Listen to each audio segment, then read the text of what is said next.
This is the healthy choice frozen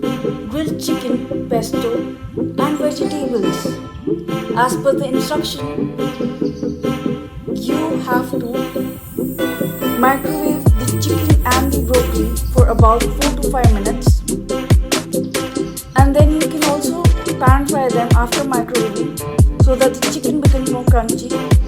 and you can occasionally stir till this becomes slightly brown, and then transfer this to the bowl with the pesto sauce, and there you go.